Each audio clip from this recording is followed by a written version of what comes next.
दिया उसके लिए धन्यवाद। माननीय सभापति महोदय, आज राजस्थान नगरीय विकास की ओर बढ़ रहा है। नगरों की जनसंख्या वृद्धि, आधारभूत सुविधाओं का बढ़ता दबाव, यातायात जाम, पेयजल संकट, सीवरेज व्यवस्था, ठोस कचरा प्रबंधन और अनियोजित कॉलोनियों की समस्या प्रमुख चुनौती बन गया है। ऐसे में इस विभाग की भूमिका अत्यंत महत्वपूर्ण बन जाती है।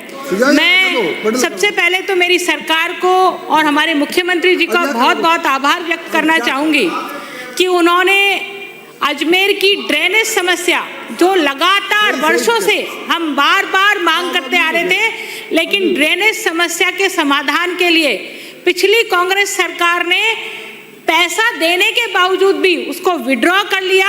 लेकिन माननीय मुख्यमंत्री जी ने हमारी मांग को स्वीकार करते हुए अजमेर में ड्रेनेज मास्टर प्लान बनाने की बात कही बजट में, और पूर्व के बजटों में भी 44 करोड़ रुपया दिया। इस बजट में भी उन्होंने जो 200 करोड़ रुपए की व्यवस्था की है, उसके लिए मैं हमारी सरकार का और माननीय मंत्री महोदय का आभार व्यक्त करती हूँ कि उन्होंने इतनी बड़ी राशि हमें अजमेर के लिए दी है। माननीय सभापति महोदय, मैं चूंकि समय कम है इसलिए कुछ सुझाव के साथ अपनी बात शुरू करती हूँ।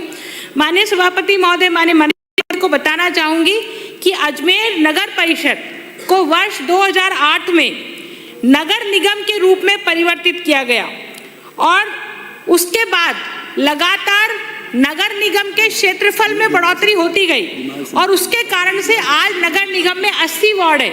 मैं माननीय मंत्री महोदय से निवेदन करना चाहूँगी कि अजमेर नगर परिषद, नगर निगम ने प्रस्ताव बना करके भेजा है, जिस प्रस्ताव में उन्होंने इस नगर निगम को जोन व्यवस्था में बांटने की बात कही है।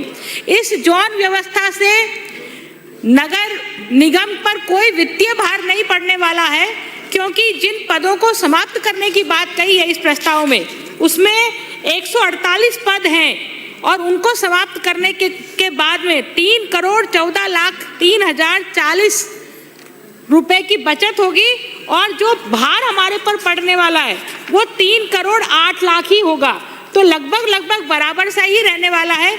इसलिए कोई वित्तीय भार नहीं है, कोई बिल्डिंग की आवश्यकता नहीं है, किसी प्रकार के अलग वित्तीय संसाधनों की जरूरत नहीं है। सिर्फ प्रशासनिक ढांचे में ही फेरबदल करके हम इसको जोन व्यवस्था में बांट सकते हैं, क्योंकि नगर निगम का जो भवन है वो नगर निगम की सीमा के बाहर बना है, स्मार्ट सिटी के तहत बना है। तो उस स्मार्ट सिटी के पैसे का हमने उपयोग किया, परंतु अब लोगों की दिक्कत हो रही है कि लोग इतने दूर कार्यालय में कैसे जाएं, क्योंकि नगर निगम से संबंधित कार्य ऐसे हैं जिनको सुबह उठते हैं तो नगर निगम याद आती है, रात को सोते हैं तो नगर निगम की याद आती है, या जीवन से लेकर के मृत्यु तक का पूरा चक्र नगर निगम के आसपास ही घूमता रहता है। इसलिए मेरा निवेदन है कि अजमेर नगर निगम को जोन व्यवस्था में बांटा जाए तो बहुत मेहरबानी होगी, कोई वित्तीय भार आपके ऊपर नहीं पड़ने वाला है। इसके अतिरिक्त माननीय सभापति महोदय, मैं निवेदन करना चाहूँगी, माननीय मंत्री महोदय को भी मैंने कई बार निवेदन किया है। वर्ष 2012 में सफाई कर्मचारियों की भर्ती हुई थी। उस सफाई कर्मचारियों की भर्ती में किसी सामान्य से व्यक्ति ने कोई शिकायत करी, शिकायत के बाद में वो उपस्थित भी नहीं हुआ, उसको बार बार बुलाया गया, लेकिन उसकी शिकायत के आधार पर ये भर्ती को कैंसिल कर दिया और कैंसिल करने के बाद में फिर लोग कोर्ट गए और कोर्ट जाकर के 11,887 2014 महेंद्र संगत बनाम राजस्थान सरकार सिविल रिट पिटीशन प्रस्तुत की।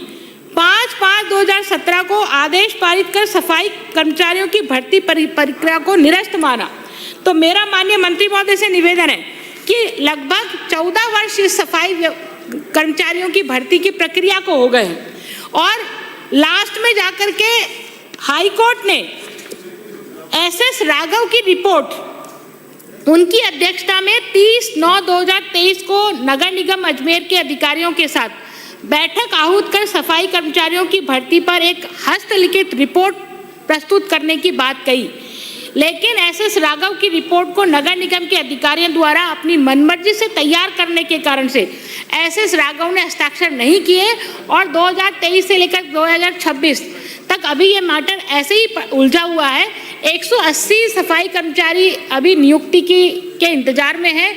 182 कर्मचारी थे, लेकिन 182 में से 2 कर्मचारियों को इन्हीं भर्ती में से 2 कर्मचारियों को जिलाधीश महोदय के रिक्वेस्ट पर नौकरी दे दी गई है। तो जब 182 में से 2 को नौकरी दे दी गई तो इन 180 का क्या कसूर था, इनको भी दी जानी चाहिए। मेरा माननीय मंत्री महोदय को निवेदन है कि बहुत संवेदनशील तरीके से इस विषय पर बात करते हुए इसका समाधान होना चाहिए। माननीय सीकर से आने वाले माननीय सदस्य ने कर्मचारियों के भुगतान की बात करी। मैं भी यही विषय आपके समक्ष रखना चाहती हूँ। जिस तरह से पंचायती राज विभाग के कर्मचारी भी स्थानीय निकाय के ही कर्मचारी कहलाते हैं। तो जब पंचायती राज विभाग के कर्मचारियों को राज्य सरकार की संचित निधि से वेतन भत्ते मिल रहे हैं, तो फिर नगर निगम के स्थानीय निकाय विभाग के कर्मचारियों को भी सरकार की संचित निधि से ही वेतन भत्तों का भुगतान होना चाहिए, क्योंकि बहुत सारी नगर पालिकाओं में वेतन की समस्या आ ही जाती है। इसके अतिरिक्त माननीय सभापति महोदय, आपके माध्यम से निवेदन करना चाहूंगी कि राज्य कर्मचारियों के अनुरूप ही जीपीएफ राशि, जो जीपीएफ ऐसे भी खाते में जमा करने हेतु नोटिफिकेशन जारी किया सरकार ने, लेकिन जो नगर निगम के कर्मचारी हैं, उन नगर निगम के कर्मचारियों का ये अंशदान उस खाते में जमा नहीं हो रहा है, ये पीडी खाते में जमा हो रहा है। तो उनका आरोप है कि पीडी खाते में जमा ना करके ये जीपीएफ के खाते में ही जमा हो, और ये व्यवस्था आपको करनी चाहिए। इसके अतिरिक्त माननीय सभापति महोदय, जिस तरह से राज्य कर्मचारियों को दुर्घटना बीमा और राज्य बीमा और समूह बीमा का लाभ मिलता है, इसमें कुछ जाने वाला नहीं है, अंशदान वो देने वाले हैं। थोड़ी सी बात से यदि बहुत सारी कर्मचारियों का भला होता हो तो मनोबल आएगा और वो अच्छे से काम कर पाएंगे। इसी तरह से आरजीएचएस की बात कही, एक टेक्निकल परेशानी आती है। मैंने पिछले साल भी नगर निगम के कर्मचारियों को आरजीएचएस शुरू हो उसके लिए फ़ोन करना पड़ा मुझे आरजीएचएस में, और तब जाकर के वो व्यवस्था शुरू हुई। तो हर साल फ़ोन करना पड़ता है तब शुरू होती है, बिना फ़ोन करे शुरू होती नहीं है। उनको एकमुश्त पैसा सरकार काट ले उनका, और ऑटोमेटिकली उनको आरजीएचएस का लाभ मिलना शुरू हो जाए, क्योंकि उनका पैसा उनकी मर्जी पर होता है कटना। कोई कर्मचारी कटवाता, कोई कर्मचारी नहीं कटवाता, कभी कभी डिले भी हो जाता, भूल जाते, नहीं कटवा पाते, और अचानक से कोई बीमारी आ जाए तो पता पड़े कि भाई वो तो हमने आरजीएचएस में तो अंशदान ही नहीं दिया। ऐसी स्थिति में 3 महीने तक तो उसको प्राइवेटली इलाज कराना पड़ता है, तो 3 महीने तक तो वो भटकता ही रहता है। तो आरजीएचएस का लाभ जैसे राज्य कर्मचारियों को मिल रहा है उसी तरह से मिले, और अपने आउटडोर की जो सुविधा 30,000 लिमिट कर रखी है, आरजीएचएस में भी लिमिट की बात अब आ रही है कि बाकी के कर्मचारियों को भी लिमिट में माना जाए, क्योंकि बहुत सारा भ्रष्टाचार हो रहा है, डॉक्टर्स रोज पकड़े जा रहे हैं। तो ऐसी स्थिति में मैं ये तो नहीं कहूँगी कि इनको अनलिमिटेड किया जाए, परंतु कम से कम 50,000 की लिमिट की घोषणा आप इसमें माननीय मंत्री महोदय करें, तो निश्चित रूप से कर्मचारियों को इससे बहुत लाभ होने वाला है। माननीय सभापति महोदय, मैं निवेदन करना चाहूँगी नगर निगम अजमेर के बारे में। नगर निगम अजमेर में 44 करोड़ रुपए के नालों का निर्माण कार्य हो रहा है। राशि बहुत मुश्किल से मिलती है कई बार, और नालों के निर्माण के लिए तो बड़ी मुश्किल से ही मिलती है, ये मेरा व्यक्तिगत अनुभव है। तो मेरा निवेदन है कि ये राशि से जो अजमेर में काम हो रहा है, उस काम को जितना रेवेन्यू रिकॉर्ड में नाले का चौड़ाई है उतनी चौड़ाई में ये बनाए जाए, ताकि जमीन पर अतिक्रमण ना हो और अतिक्रमण से बचाया जा सके।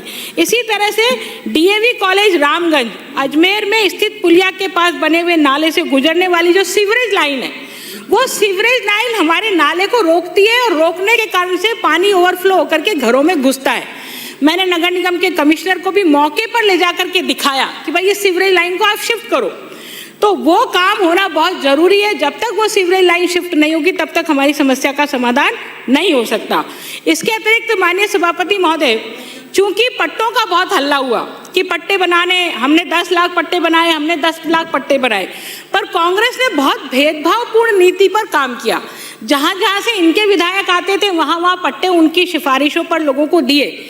मेरी विधानसभा क्षेत्र में आज भी वार्ड नंबर 34 की कच्ची बस्ती जो राजीव नगर के नाम से है, उसमें पानी की टंकी के पास स्थित जितने भूखंड है, मकान 30-40 सालों से बने हुए, लेकिन पट्टे नहीं होने के कारण से लोग परेशान है कि हमारे पट्टे नहीं बन रहे, उनको पट्टे की नितांत आवश्यकता है, तो उनको पट्टा बनाना चाहिए माखूपुरा।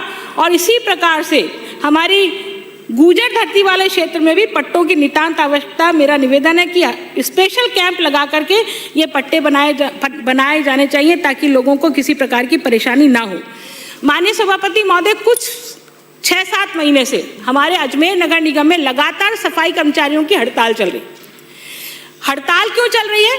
हड़ताल इसलिए चल रही है कि सफाई का जो वेतन है वो कॉन्ट्रैक्टर उनको समय पर नहीं देता।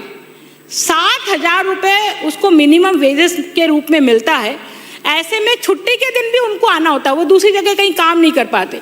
तो 7,000 में आज के दिन में आप घर का पालन पोषण कैसे कर सकते हैं? तो सफाई कर्मचारियों का मिनिमम वेजेस आपको बढ़ाना चाहिए और अजमेर नगर निगम में जितने कॉन्ट्रैक्टर हैं उनको पाबंद करना चाहिए कि वो समय पर वेतन दे, क्योंकि लगातार अभी भी हड़ताल चल रही है और अजमेर की सफाई व्यवस्था चरमराई हुई है। मैं माननीय सभापति महोदय, अजमेर में एक हेल्थ ऑफिसर, लगातार मैं ये बात मांगती आई हूँ कि हेल्थ ऑफिसर का पद खाली है पिछले 10 सालों से। हेल्थ ऑफिसर के पदों पर भर्ती होनी चाहिए माननीय मंत्री महोदय, क्योंकि बिना भर्ती के सारा पैसा करप्शन में जाता है। इधर उधर से लोग डेपुटेशन पर आते हैं, अपना भ्रष्टाचार करते हैं और फिर चले जाते हैं। तो डेपुटेशन से आने वाला व्यक्ति कभी भी सेवाओं के प्रति समर्पण भाव नहीं रख सकता। इसलिए मेरा निवेदन है कि ये आपको नितांत करना ही चाहिए, आपको आवश्यक है। मैं 2-3 चीजें बस अपनी बात कह के पूरा करूंगी।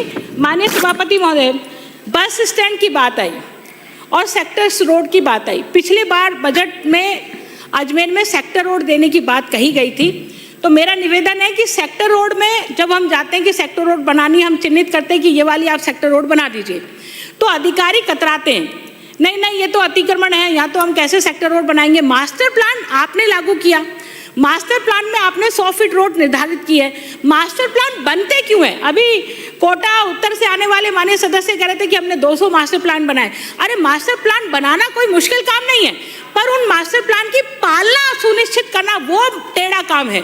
तो मास्टर प्लान की पालना करते हुए आपने माननीय मंत्री महोदय ने जिस रोड का शिलान्यास किया, मदार वाली रोड का, वो रोड मास्टर प्लान में 100 फीट की है, आधी अधूरी बनी हुई है। मेरा निवेदन है वो पूरी बने और जो अतिक्रमण है वो अतिक्रमण वहाँ सख्ती से हटे और जो लोगों ने नियमन नहीं कराया उनका नियमन हो, ताकि उनको प्रॉपर अपना भूखंड भी मिल जाए और वो चौड़ी रोड भी चौड़ी हो जाए। इसी तरह से बस स्टैंड की बात, हमारा अजमेर का बस स्टैंड बीचों बीच है शहर के। लास्ट एक बात, हमारा अजमेर का जो बस स्टैंड है वो शहर के बीचों बीच है और पूरी तरह से जर्जर और गंदगी और पता नहीं, मतलब वहाँ जाया नहीं जाता। माननीय मंत्री महोदय, एक बार मैं आपको जरूर लेके चलूंगी।